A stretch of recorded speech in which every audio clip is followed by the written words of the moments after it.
Matices, los tonos de la actualidad.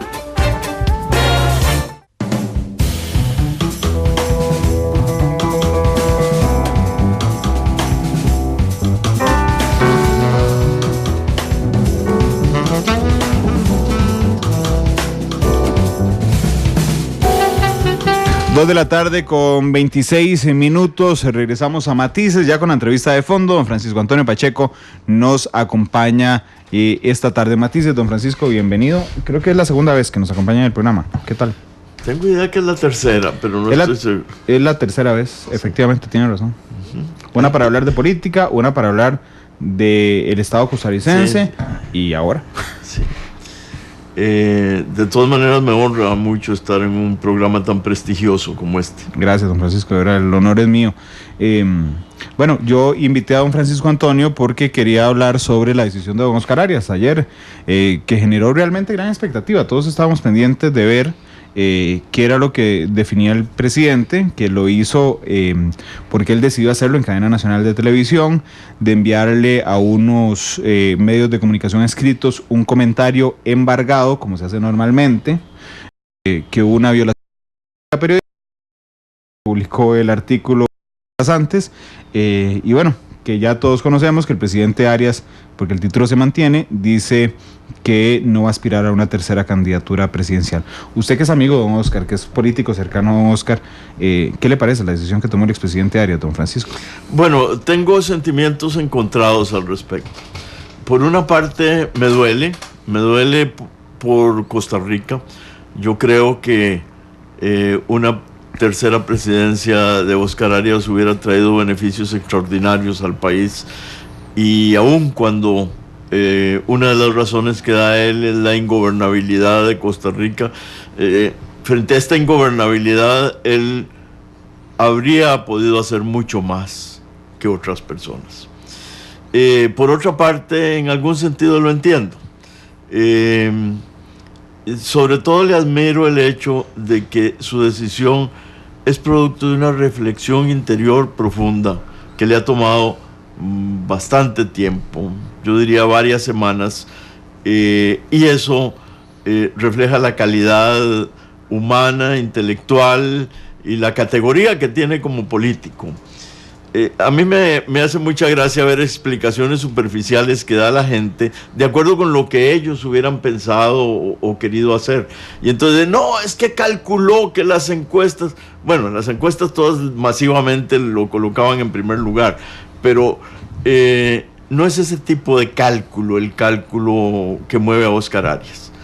Y yo estaba reflexionando que más allá de las razones que él da, que son tres básicamente: renovación, me parece que esa es una de las más importantes, ingobernabilidad del país y el hecho de que de todas maneras él va a seguir interesado en los asuntos de Costa Rica, y que desde ahí, desde la casa, desde donde esté, va a ejercer una influencia sobre el país que sin duda será siempre positiva. Pero aparte de eso, quien lee lo que escribió Oscar Arias con motivo de este desistimiento,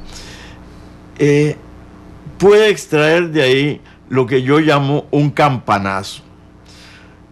Oscar Arias está dando un campanazo, le está diciendo al país: esto es ingobernable. Y entonces, cuando se hace ese tipo de afirmaciones en un político de la calidad de Oscar Arias, lo que se le está diciendo a la gente es: hagamos algo porque el país cambie. Y eso no lo puedo hacer yo solo. Después de haber consultado una gran cantidad de políticos importantes, esa es la conclusión a la que llegó, que no había un espíritu de colaboración suficiente, pero piense el pueblo y vea cómo influye sobre sus propios políticos y sobre su propio destino, sobre todo la gente más joven, con el objeto de que entremos a buscar los cambios. Efectivamente, la lectura más superficial, la primera lectura es que don Oscar no quería jugarse el chance de perder. Porque cuando uno ve para atrás, don Francisco, don Oscar nunca ha perdido una elección. En el 86 se tiró, ganó la presidencia, en el 2006 se tiró, ganó la presidencia, es Premio Nobel de la Paz, es de lo que tiene excepto él, y entonces que las encuestas le daban un triunfo apabullante efectivamente en la convención interna, pero no necesariamente en la elección nacional. No quiero detenerme ahí, pero quiero abordar esa lectura que mucha gente ha hecho efectivamente desde ayer, diciendo, bueno, es que don Oscar no quería perder y entonces mejor se queda en la casa y no se arriesga a perder su primera elección en la vida. ¿Me permite agregar algo? Por favor. Un hombre como Oscar Arias, a veces perdiendo gana y ganando pierde. Y esto es lo que hay que entender detrás de eso. ¿Qué quiero decir con estas palabras? Que también presentarse a la elección, aun cuando hubiera perdido, cosa que no creo, porque las encuestas dicen exactamente lo contrario, hubiera sido un gesto interesante para el país, que hubiera merecido reconocimiento. Ahora, yo francamente en determinado momento me sentí incómodo de la decisión que tomó Oscar Arias. Pero conversando con él, analizando todos los factores que estaban en juego, debo decir que comprendí perfectamente esa decisión. Y que en ningún momento estos pequeños cálculos, estas contabilidades, tuvieron algo que ver en su decisión. Hagamos un cálculo más grande, no tan chiquitico como el tema de las encuestas. Lo que pasa es que tengo claro, por las palabras de don Oscar, que don Oscar no quiere que José María Figueres sea presidente nuevamente. Y creo que queda claro porque el otro día le pidió que renunciara a la candidatura. Tal vez don Oscar estaba esperando, y aquí es una mera conjetura, estaba esperando para determinar si don José María Figueres Olsen despega o no despegaba, para saber si era el único que podía frenar un intento de José María Figueres de volver a ser presidente. Bueno, yo creo que es una interpretación que, aunque no se la ha oído nunca a don Oscar Arias, y aprovecho para decir que hablo por mí y no en nombre de él, en esta y en muchas cosas, es una interpretación que tiene algo de válido. Ahora, ¿por qué querría Oscar Arias, o digamos, por qué yo no quiero que José María gane las elecciones internas del Partido de Liberación? Hay una respuesta clarísima. José María pierde en las elecciones nacionales. Hay una aversión enorme hacia su candidatura. Y eso sí que es un daño grave para el Partido de Liberación, que yo supongo que José María es un partido que quiere, y para el país, porque no consigo el futuro de Costa Rica sin una participación importante del Partido de Liberación. Ojalá mayoritaria en muchas cosas, pero sin liberación nacional, yo creo que el sistema político va a desmejorar radicalmente, y ya ha desmejorado bastante. Y a mí me parece que José María debe renunciar a esa aspiración. Mucha gente se pregunta, ¿y por qué es que quiere? ¿Por qué quiere ser presidente? Teniendo en contra encuesta tras encuesta tras encuesta. Porque a menudo se dice, no, es que esta encuesta tal. No, es que no es una, son todas.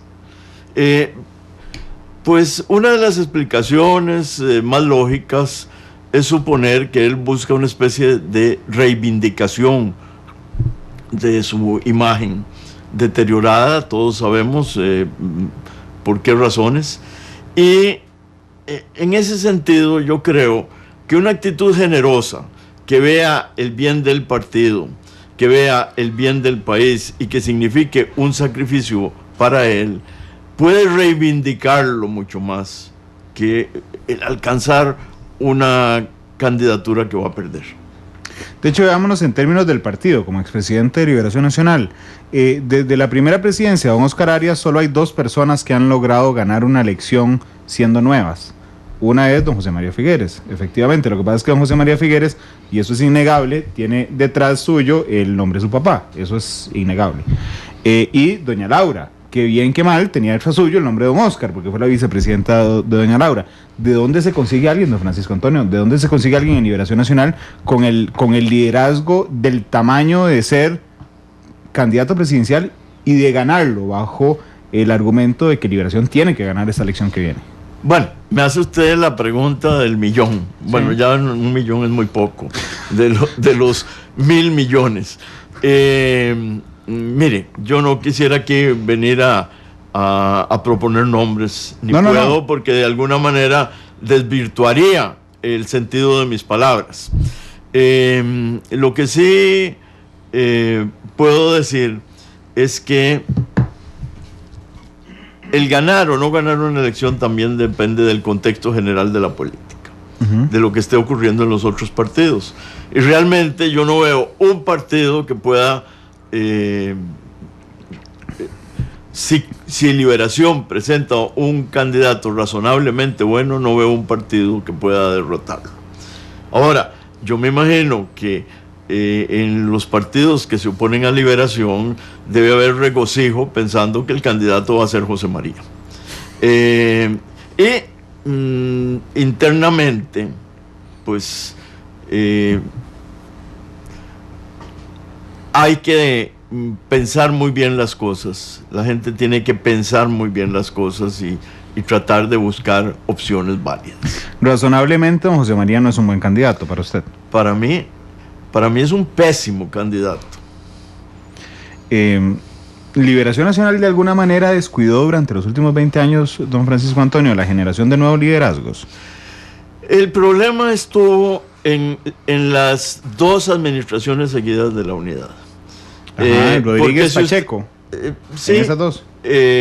Porque fue mucho tiempo fuera del poder. Y la verdad es que los liderazgos no salen de la nada. Salen del ejercicio del poder y en general de la repetición en 2 gobiernos de responsabilidades para una persona, y yo creo que eso afectó mucho. Luego, también hay otros factores de orden casi sociológico y universal, y es que este país es muy pequeño. Sí. Entonces la producción de grandes líderes no se puede esperar que sea enorme. Y las generaciones, eso pienso que se está terminando, pero las generaciones inmediatamente anteriores se desinteresaron de la política. La gente dice, es que no le abren campo a los muchachos. Bueno, hay que ver lo difícil que es atraerlos. Y también debo decir esto, a nosotros nadie nos abrió campo. A los que hemos tenido una participación política activa. Nadie nos fue a llamar, a mí nadie me fue a llamar para algo importante así, de la nada. Tuve que irme abriendo campo con grandes dificultades, y el día que escriba mis memorias va a haber un capítulo dedicado a eso, que va a ser el capítulo cómico de mis memorias, el más divertido de todas. Pero bueno, es un hecho que hay un cierto vacío. Y aquí aprovecho para repetir una anécdota que repito con frecuencia, y quienes me la han oído, pues les pido disculpas por repetirla, pero cuando el general de Gaulle iba saliendo del poder, una periodista, recuerdo porque yo lo oí, una periodista le dijo, general, ¿usted no le teme al vacío que se va a producir con su salida? Y él se quedó viéndole y le dijo, no, le temo al lleno. Y en algún sentido, la salida de Oscar Arias deja un espacio tan grande que va a haber sobreabundancia de oferta de candidatos. Y entonces aquí vienen las dificultades de escoger a la persona correcta. Sí, lo que pasa es que cuando hay un espacio tan grande y se mete tanta gente, puede meterse cualquiera. Además, porque, don Francisco, y por supuesto con todo el respeto, pero es que estaba intentando irme en mi memoria a los últimos gobiernos de Liberación Nacional y a las figuras que están hoy. Y yo le puedo decir, insisto, con todo el respeto, que cuando don Oscar quedó presidente de la República la primera vez, yo tenía 4 años. Es decir, cuando usted fue ministro de Educación, yo tenía 4 años. Cuando don Bernal Jiménez fue diputado, yo era un joven de colegio. Cuando don José María Figueres quedó presidente, creo que yo todavía estaba en la escuela. Cuando don Rodrigo Arias fue ministro de la Presidencia, también pasó lo mismo. Cuando doña Laura Chinchilla fue ministra de Seguridad en el gobierno de José María Figueres, yo también estaba en el colegio. Es decir, desde ese momento hasta hoy, yo no recuerdo figuras de peso con toda sinceridad de Liberación Nacional, con excepción de Kevin Casas, por ejemplo, que cayó en desgracia por el referendo, y de Fernando Sánchez. Bueno, la primera conclusión que saco yo es que usted es muy joven. Seguramente. Seguramente, pero... La segunda conclusión... Y gracias por la primera conclusión. La segunda conclusión que saco es que, en primer lugar, quien entra a gobernar siempre es un grupo. ¿Sí? Y hay mucha gente muy valiosa en los equipos de gobierno, que no necesariamente son los más visibles. Quiero decir, entre la gente visible, o la gente visible es muy importante, pero hay mucha gente y hay una renovación constante. Usted compare los dos gabinetes de don Oscar Arias y se va a encontrar con que la gente cambió. Y usted compara las dos fracciones de Liberación y la gente cambió. Y lo mismo ocurrió después de José María Figueres y después de Laura Chinchilla. El país se va renovando, van cambiando, van apareciendo otras figuras. Y me parece que sí hay generaciones más fuertes. Posiblemente tengan que ver algo también con la formación que recibieron. Y esas generaciones perduran un poco más. Y hay generaciones más desinteresadas de la política o con menos capacidades entre quienes quieren ser políticos, que se muestran menos visibles, menos rutilantes, ¿verdad? Sí, estoy de acuerdo con usted en que los gabinetes han cambiado. Lo que pasa es que las decisiones país recaían en las mismas personas. Cuando don Oscar fue presidente de la República la segunda ocasión, el presidente de la Asamblea Legislativa fue usted, porque aunque son, vamos a ver, son poderes distintos, no hay intromisión de poderes, pero efectivamente, digamos, en quien se depositaba la confianza del Poder Ejecutivo para liderar el Poder Legislativo en ese momento era usted. Espero no haberlo hecho mal. Bueno, la historia lo juzgará. Me interesa su juicio.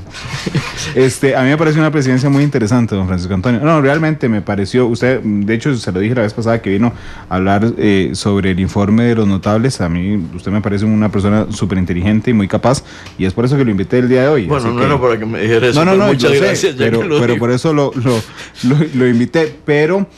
las decisiones país recaían en las mismas personas. Era usted como presidente de la Asamblea Legislativa, don Rodrigo como ministro de la Presidencia, doña Laura como vicepresidenta, don Oscar como presidente. Es decir, yo entiendo que el gabinete ha cambiado, pero para ser líder y para ganar una elección no solo hay que ser inteligente realmente, sino que hay que tener cierto arrastre popular, hay que ser empático, hay que ser mediático, sino que lo diga el presidente Solís, hay que ser mediático para lograr que la gente vaya a votar.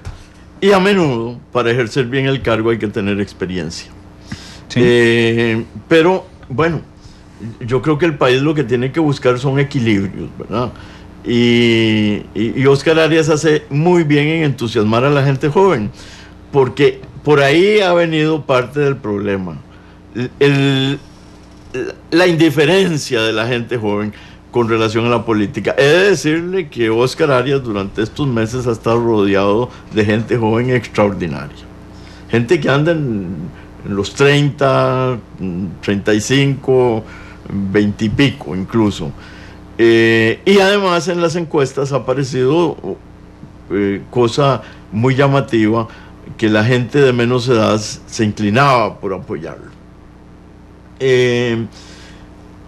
Yo creo que hay que ir moviendo el país y hay que irlo renovando y hay que hacer un esfuerzo por renovarlo. Pero inevitablemente aparece la gente que tiene alguna experiencia y con más facilidad para abrirse campo en algunos sectores. Estamos en un vamos a ver, la Constitución política no plantea esto como un requisito para ser presidente. Plantea ser costarricense de nacimiento, ser del estado seglar y creo que un par más que se me van. Tener 30 años. Sí, tener 30 años ahí. Ahí esos son nuestros requisitos. Pero hay uno en la práctica, que es tener un partido político, porque usted en este país no logra ser presidente si no tiene partido político. De alguna forma han caído los partidos políticos en crisis porque son realmente los responsables en general, no solo Liberación Nacional, de renovar sus estructuras para darle a Costa Rica esa plataforma, digamos, de pensadores nuevos que quieran meterse a la política y de los que tengamos los votantes de dónde escoger. Los partidos no pueden hacer milagros. No. Y hablo de los partidos en general. Indiscutiblemente, los partidos se nutren de lo que el país es. Cuando a mí me decían, es que los diputados antes eran refinados y eran, claro, todos eran de Cartago y de San José y algunos de Alajuela y de Heredia, ¿verdad? Entre la gente que más había estudiado. Sí. Yo creo que la política, la Asamblea Legislativa es reflejo del pueblo y es reflejo de lo que ese pueblo es, y mientras más democrática sea Costa Rica, más va a ser reflejo de ese pueblo. El Poder Ejecutivo tiene más oportunidad de balancear cualquier deficiencia que el sistema arroje sobre el país en estas cosas, pero yo no he visto que a alguien talentoso que se esfuerce por entrar en la política lo detengan. No he visto, no sé de un caso. Alguien que verdaderamente valga la pena, los partidos felices de incorporarlo, por lo menos Liberación Nacional. Hoy estamos entrevistando a don Francisco Antonio Pacheco, exministro, exdiputado, expresidente de la Asamblea Legislativa, expresidente en ejercicio, porque en una ocasión histórica en que Costa Rica no tenía vicepresidentes, y entonces cuando no está el presidente, el que sigue en orden después de los vicepresidentes es el presidente de la Asamblea Legislativa. Don Francisco Antonio fue presidente por 2 días, 3 días, ¿fue, don Francisco? No, yo batí el récord. Yo fui presidente más veces que Oscar Arias. Fui presidente como 5 veces. 5 ocasiones. Como 5 veces. Fue presidente sin ir a elecciones. Es todo un récord. Y además, bueno, no hablemos de los periodos. Fueron muy cortos. Pero bueno, fue presidente en varias ocasiones, presidente en ejercicio, presidente de Liberación Nacional, y estamos hablando con él sobre la decisión que tomó don Oscar Arias ayer, que le comunicó al país de no postular su nombre nuevamente como presidente, como candidato a la presidencia de la República. Por supuesto que desde la fundación de la Segunda República no hay una sola persona que haya ocupado 3 veces la presidencia de la República. En el siglo XX sí se dio, don Ricardo Jiménez Oriamuno es el único de ellos que ha ocupado 3 veces la presidencia de la República. Lo que pasa es que don Ricardo tiene un agregado, fue presidente de los 3 supremos poderes, presidente de la Asamblea Legislativa y presidente de la Corte Suprema de Justicia. Si alguno ya me iba a aclarar en redes sociales que don Pepe fue presidente 3 veces, no fue presidente 3 veces, porque en la Guerra Civil del 48 fue la Junta fundadora de la Segunda República y don Pepe ganó 2 elecciones posteriores. Así es que bueno, yo supongo también que era bastante tentador para un ser humano aspirar por 3ª vez a la presidencia de la República después de haber ganado 2 elecciones. Lo cierto es que efectivamente también se abre un espacio muy grande con la decisión de don Oscar para candidatos en Liberación Nacional. Ahora que contábamos los posibles, había 7. Con toda sinceridad, don Francisco, ¿usted ve alguno de esos 7 con la suficiente fuerza para ganar una elección nacional? Bueno, no quisiera pronunciarme sobre muchos de ellos, son mis amigos, les conozco virtudes, les conozco ventajas, pero bueno, con una buena campaña, quien tenga méritos puede salir adelante. Creo que eso hay que tenerlo en cuenta. Ninguno ha tenido una campaña propiamente dicha, y tendríamos que esperarnos a ver qué sucede. Claro, por eso no le pregunté en términos de si son buenos candidatos o malos candidatos, o candidatos preparados o no preparados, porque eso es muy subjetivo y usted le conoce efectivamente las fortalezas y las debilidades a ellos. Pero ¿hay alguno que le parezca no vulnerable? No hay un ser humano que no sea vulnerable. Todos somos vulnerables. Don Antonio Álvarez le parece vulnerable. Por supuesto, más ¿sí? que muchos de los otros. ¿Más que muchos de los otros? Sí. Hay algo que a mí, bueno, aparte de que en el momento más crítico, en el momento más difícil que ha vivido Liberación Nacional en su historia, se fue. Se fue y se fue hablando mal del partido. Y yo creo que eso no se le olvida a una parte de los electores. La otra cosa es más de fondo. A mí me parecen muy inconvenientes los políticos empresarios. No digo que estoy en contra de los ricos. Yo creo que es legítimo ser rico. Y no es un pecado. Como creo que la pobreza por sí misma no es una virtud.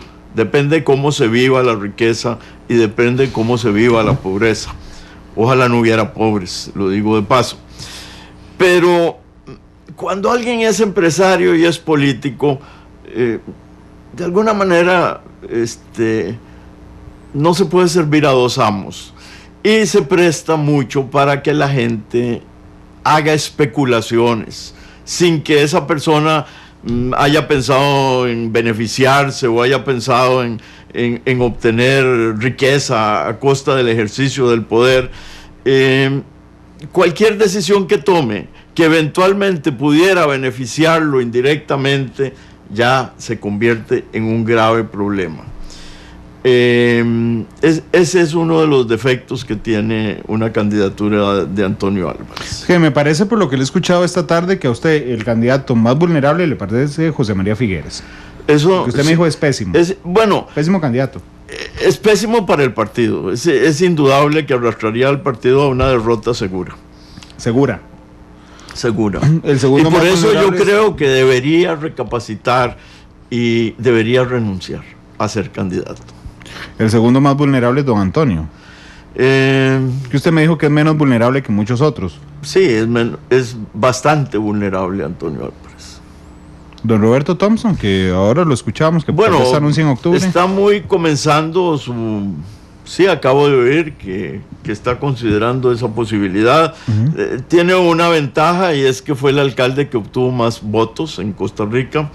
Eso se convierte como en una especie de plataforma de lanzamiento, pero me parece que es una candidatura que todavía no podemos valorar porque hay muchos factores de por medio y yo por lo menos no me he planteado analizarla con atención. Don Rolando González. Don Rolando González fue un colaborador mío, le conozco sus virtudes, pero ya le digo, yo estoy pensando en un candidato capaz de arrastrar, capaz de levantar al país en torno a ciertos ideales y en torno a una visión de Costa Rica, que es otra cosa que le he hecho de menos a Antonio. Nunca le he oído un planteamiento sobre el futuro de Costa Rica. Es un hombre hábil para la negociación, negocia bien con los diputados, siempre lo ha hecho. Es un hombre inteligente, es un hombre con algunas virtudes importantes, pero no lo veo como un hombre visionario que pueda hacer planteamientos capaces de entusiasmar al país. Bueno, en el caso de don Roberto, alcalde de Alajuela, con más votos, ahí está el antecedente de don Johnny, digamos, también, que es efectivamente tal vez el alcalde más mediático que ha tenido en su historia Liberación Nacional. De ese político o ese candidato de arrastre que usted se imagina no está entre los 7 que están en este momento inscritos. Pues no sabemos, tenemos que explorar un poco más, a ver qué nos dicen, qué nos proponen. Pero es que una cosa es ser inteligente y otra cosa es tener arrastre. El arrastre no se genera de la noche a la mañana. Sí se genera. Sí. Claro que se... ¿No se acuerda usted quién es nuestro presidente? Por supuesto. Y no se acuerda la fulminante carrera que tuvo. Cuando sale candidato de su partido por unos poquísimos votos que obtuvo, creo que por cierto en la lucha, según me han dicho. Y de ahí pasa a ser candidato. Y por ahí de septiembre nadie sabía quién era. Bueno, yo sí, por supuesto, y quienes lo habíamos tratado. y muy poco tiempo después era presidente. Sí, sí, por supuesto, pero no sé, ¿usted cree que sería bueno para Liberación Nacional conseguir un candidato que sea así de fulgurante como el presidente Solís, de que en 3 meses se da a conocer en un proceso mediático muy fuerte? Eso es innegable, lo que es el presidente. Usted me está pidiendo que me defina por un candidato. Ya no se lo voy a decir. ¿Sabe por qué? Porque al inicio de la entrevista usted me dijo, no me va a definir por ningún candidato, así que bueno, ya me advirtió que ni siquiera que, aunque lo presione, se va a definir por uno. Lo que pasa es que tengo la impresión, don Francisco, no de que usted me escoja uno de los 7, es que yo creo que el que usted está pensando no está entre los 7. Esa es mi percepción de lo que usted me ha dicho esta tarde. No, en realidad no estoy pensando en nadie en especial. Pero ni en nadie incluye a ninguno de los 7. O sea, ¿usted cree que alguna vez... que repasarlos a todos y pensarlo. Bueno, repasémoslos. Está Clinton Christian. En su fuero interioridad. Y, algunos los conozco más, a otros menos. ¿Mujeres? Pues no hay ninguna. Entre los 7 no hay ninguna mujer. Sí, no hay ninguna mujer. ¿Hay líderes mujeres en Liberación Nacional que podrían pensar en algún momento ser candidatas a la presidencia nuevamente? Es posible que haya. Lo que pasa es que definitivamente arrastramos pautas de comportamiento de siglos, de milenios, y muchas mujeres que tendrían capacidad se hacen ellas mismas a un lado. Ajá, ¿le parece? No son agresivas en su deseo de llegar a posiciones políticas. Eso yo creo que el tiempo lo irá corrigiendo, y tendremos aquí en un tiempito una Merkel, una Golda Meir, en fin, una dama de hierro. La única presidenta en la historia del país lo ha tenido Liberación Nacional. Sí. Y no hace mucho, ¿verdad? Hace escasos 2 años y medio. De hecho, doña Laura, la Constitución Política plantea que es un periodo el que tiene que estar de intermedio. Es decir, doña Laura podría optar por la reelección en la que viene. ¿O son 2 periodos? En esta no. Son 2 periodos. 2 periodos. Yo no quisiera que en una circunstancia tan compleja como esta lo planteáramos como un asunto de género, porque ya va a ser difícil encontrar a alguien capaz de llevar este país adelante, señalarle grandes objetivos. Y si a eso le sumamos el tema género, hace más complicado. No, nos volvemos locos. Pero ojalá apareciera una. Yo en eso soy absolutamente abierto y creo en las mujeres que valen. Bueno, pero no es solo un tema de Liberación Nacional, es que el único partido que tiene una precandidata oficial, vamos a ver, a repasar mentalmente muy rápido, es el Movimiento Libertario, que tiene a Natalia Díaz. Es la única de todos los partidos que yo recuerdo. Hay líderes mujeres, no sé si dicen lideresas, pero líderes mujeres, digámoslo, que podrían eventualmente en el Frente Amplio. Doña Patricia Mora, está pensando en doña Patricia Mora. Para el Frente Amplio ya ejerció una influencia muy grande ahí. Epsi Campbell en el PAC, ya fue candidata. PAC, en fin, es cosa de... Fernando Sánchez y Kevin Casas ya quedaron en el... Bueno, yo creo que son 2 personas muy valiosas y creo que ha habido un exceso de ajusticiamiento en torno a ellos por un error, pero que digamos que el error consistió en poner por escrito lo que estaban haciendo los del grupo que se enfrentaban. Los del no. Estaban haciendo eso y cosas peores. Estos tuvieron pues una actitud un poco ingenua al hacer un resumen de lo que creían, pero eso con el paso del tiempo me parece que hay que juzgar la trayectoria de las gentes integralmente. No se trata de estigmatizar por un error como si hubieran estrangulado 10 chiquitos. Eso no puede ser, y yo creo que más bien Costa Rica pierde al no poder contar con ellos. Deberíamos contar con ellos para muchas cosas importantes. Estaba leyendo los comentarios que tenemos en Twitter respecto a la entrevista del día de hoy. dice uno que usted se contradice cuando señala que a usted no le gustan los políticos empresarios porque don Oscar es empresario. Don Oscar no es empresario ni nunca lo ha sido. Pero don Oscar ha sido miembro de juntas directivas. Yo no le veo nada que sea empresario. Marginalmente. Empresario es el que está haciendo negocios todo el tiempo. El que vive del negocio. Sí, esperamos eso, sí. Don Oscar posiblemente sea un hombre rico, eso sí. Todo el mundo sabe que ha heredado una fortuna importante, no sé cuánto, pero eso no quiere decir que sea un hombre que se dedique a las empresas. Para nada. Falta un poquito menos de 2 años para finalizar este gobierno.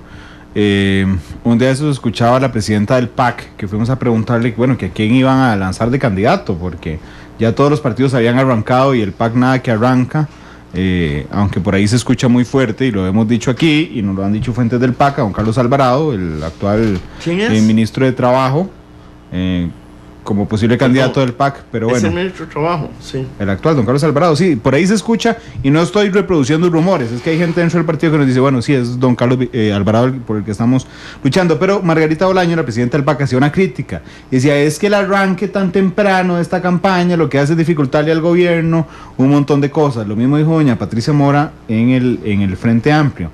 ¿A usted le parece que este arranque, no sé si es temprano realmente, de la precampaña, le dificulte la labor a este gobierno? Mire, revise la historia, busque, no le voy a pedir que lo haga, es retórico esto, porque qué pereza ponerse a leer periódicos de antes, pero revise, cualquiera que revise los periódicos de cualquier época se va a dar cuenta con que las campañas tienden a adelantarse más de lo que algunos quisieran, y siempre se dice, es demasiado temprano para una campaña, sobre todo cuando el gobierno tiene deficiencias como esta. Cuando el gobierno es mal visto por tanta gente, las campañas tienden a adelantarse. Ahora, en el caso de Liberación está establecido todo estatutariamente, entonces siempre arranca igual. Siempre arranca igual. Ahora, en otros partidos, pues yo creo que también va a haber premura, porque obedece a una condición psicológica del hombre y de la mujer. Comienza uno a poner las perspectivas en el futuro en vista de que el presente no le satisface. Entonces todos comenzamos ya a soñar con algo diferente cuando no nos satisface lo que hay. Y eso está pasando. Bueno, y le agrego un elemento más. Para todos, todo tiempo pasado fue mejor. Y eso es súper interesante. Todo el mundo dice, es que la Asamblea Legislativa de antes, los gobiernos de antes, y en realidad antes decían lo mismo de los gobiernos. Así es que bueno, eso es muy relativo. Y efectivamente el ser humano tiende a proyectar a la espera de mejores cosas siempre ante un futuro incierto. ¿Cómo ve la realidad de los otros partidos políticos, don Francisco Antonio? Particularmente, por ejemplo, el PUSC, que ha vivido, uno puede estar de acuerdo o no con los principios ideológicos del PUSC, pero ciertamente, por lo menos desde mi óptica, es muy interesante el proceso que ha ocurrido después de la caída estrepitosa que sufrió el Partido Unidad Social Cristiana. Sí, vamos a ver si tiene realidad ese cambio, ¿verdad? Ojalá, porque yo creo que para el país es importante que haya contrapesos, y pienso que el PUSC podría lograrlo, podría desarrollarse. Tendrían que aprender, perdonen por querer enseñarle a los que no son de mi partido, pero tendrían que aprender a generar más acuerdos, más solidaridad interna, menos riesgos de división, porque por las noticias que me llegan hay demasiadas fuerzas, demasiados precandidatos en un partido que es muy pequeño. Uh-huh. Y eso podría dar al traste con el futuro. Y para Costa Rica, repito, es interesante e importante que ese partido tome cuerpo. Bueno, hace bien ofrecer disculpas por enseñarles, porque cualquiera podría responderle ahorita que en Liberación Nacional también había una división enorme. Pero es un partido mucho más grande. ¿En base? Sí, tiene una base no tan gigantesca como era ni como se cree, pero tiene una base que yo mido por la segunda vuelta de Johnny. 375,000 más o menos es el núcleo fuerte duro del partido. Eso es un 20% más o menos del padrón. No sé, me temo que menos. Pero bueno, no sé, la verdad no tendría que hacer los cálculos. Pero digamos que Liberación todavía puede permitirse algún tipo de divergencias. Ellos son menos, deberían luchar más por la unidad de su partido, porque es más riesgosa. Fíjese que hay inclusive dos grupos que representan lo que fue la Unidad Social Cristiana, jurídicamente separados, ¿verdad? Hay un divorcio ahí para comenzar. Entre el republicano y el PUSC. Sí, lo que pasa es que el PUSC, hablando como entidad jurídica, ahora sí, tiene al menos dos candidatos con relativa experiencia. Uno, que es don Rodolfo Pisa, que ya perdió una elección nacional y ya perdió una convención interna, además. El otro, don Rafael Ortiz, que aunque no tenía experiencia política, ya fue presidente de la Asamblea Legislativa. Y el otro es don Miguel Carabaguías, que no ha tenido experiencia electoral, pero que tuvo experiencia en un cargo público. Por ahí hay otro nombre de otro que es don Humberto Vargas. Sí, Vargas, sí. Así es, don Humberto Vargas, es decir, que ya había aspirado. Es decir, Cuatro. En un partido tan pequeño. El Frente Bueno, Amplio, eso se simplifica con el paso del tiempo. Sí, sin duda. El Frente Amplio, ¿cómo lo ve? Yo creo que don José María Villalta es un candidato natural a las elecciones de 2018, bueno, pero usted ahora incluyó el nombre de doña Patricia, que a mí también me parece muy interesante desde el Frente Amplio. Sí, desde el punto de vista interno del partido uno puede diferir de ella y en fin, no, esto no significa que la considere una excelente futura presidenta de Costa Rica, pero digamos es una figura sólida. José María Villalta ha procedido de una manera muy interesante, y es que, para usar un término que empleamos en Alajuela, digamos que se ha sombreado, ¿verdad? Se ha puesto al abrigo de las miradas de todo el mundo. Bajó el perfil completamente. Entonces bajó el nivel de crítica, bajó el nivel también de participación en las decisiones difíciles, y me parece que es una apuesta que puede conducir a algunos beneficios electorales. A la gente se le va olvidando cómo era, y entonces comienzan a olvidarse de sus defectos. Don Otto Guevara, que ese sí va a empatar a don Ricardo Jiménez en la cantidad de candidaturas. Creo que tuvo en algún momento una gran oportunidad de ser presidente de Costa Rica. En este momento me parece que está saliendo de la atención del electorado. Que no es candidato, pero bueno, ha sido candidato histórico, don Otón Solís. Bueno, don Otón en cualquier momento nos da la sorpresa, porque puede ser que Dios le hable en algún momento. Dice que Dios no le habla porque es un pecador. Yo me imagino que está esperando a que José María Figueres gane en Liberación. Y ese es el anuncio de Dios. Sí, esa sería la manifestación de Dios, aunque no hay que meter a Dios en ese tipo de cosas. Ni en política. No, en ese tipo de cosas de estar metiéndose. En fin, me parece que Otón, eso es lo que está esperando para lanzarse. ¿Usted sabe si en la conversación con don Oscar, Diego, si usted sabe, porque creo que usted no estuvo presente, ¿verdad, en don Otón? ¿Sí estuvo en don Otón? Sí. ¿Se habló algo de eso? Dieron bromas, ahí dieron bromas, no sé, creo que estaban presentes los periodistas, y él mismo hizo referencia a que si Dios le hablaba,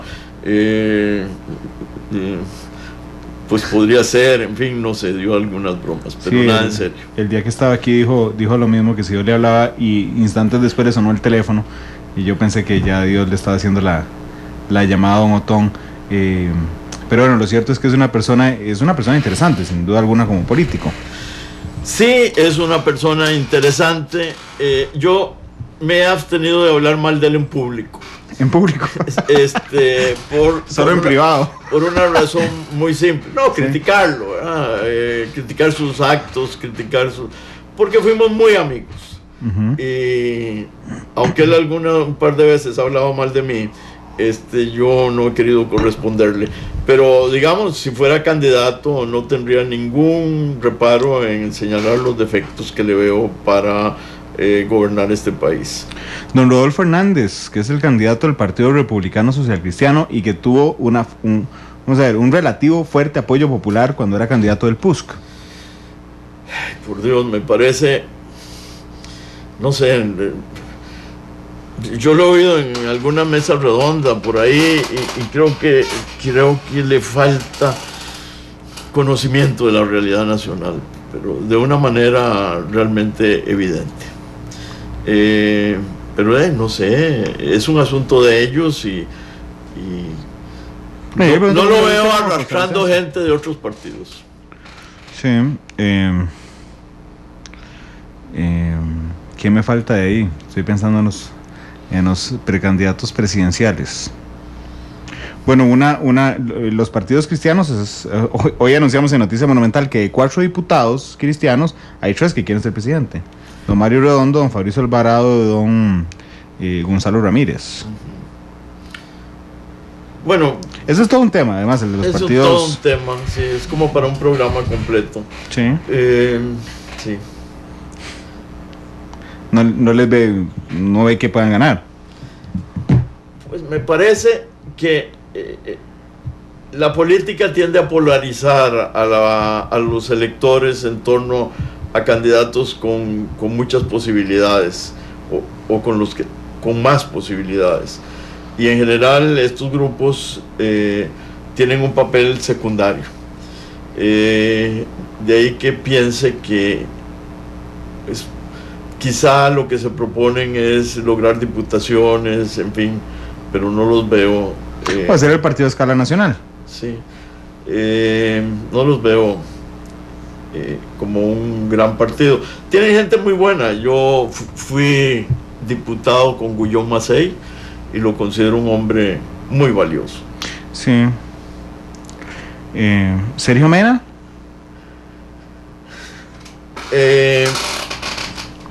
Bueno, él es un intento, ¿verdad? Vamos a ver a dónde llega. A mí ideológicamente se me parece mucho a Liberación Nacional, le soy sincero. Yo no lo he seguido en detalle, francamente. No quisiera como juzgar a todo el mundo porque para juzgar a un político hay que conocerlo a fondo. Sí.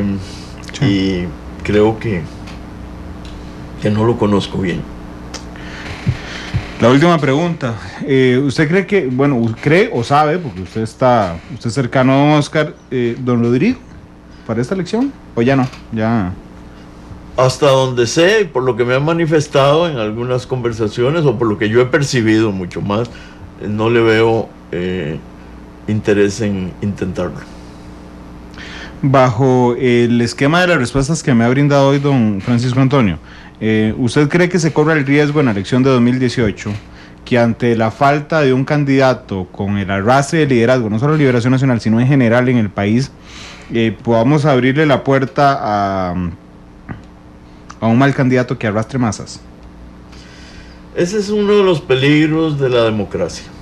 Siempre la democracia corre ese riesgo, y en estos tiempos tenemos en Europa varios casos en que el populismo y la demagogia tienden a arrastrar grupos importantes de la sociedad, como ha ocurrido en Austria, como sí. Ocurrió en Gran Bretaña con el Brexit, como está ocurriendo con Le Pen en Francia, en fin. Como ocurre aquí nomás en Sudamérica. En Sudamérica, bueno, ojalá el país se vacune contra esos experimentos y esas concepciones demagógicas que arrastran a la gente, porque dejan dolorosas consecuencias que son muy difíciles de sanar, exigen mucho tiempo. ¿A usted no lo ha tentado? ¿Quién? ¿El diablo? No sé si el diablo. Tengo unas virtudes extraordinarias.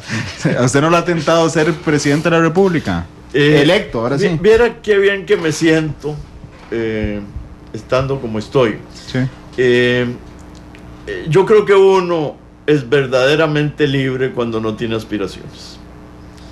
Porque ahora, cuando incluso mis palabras no contagian a nadie, como podría ser a don Oscar, que alguien crea que lo que yo digo es la opinión de don Oscar, me siento todavía mucho más libre de decir lo que creo, lo que pienso. Y eso es un gran gusto. Eso significa que don Oscar es libre desde ayer. Libre de mí. No.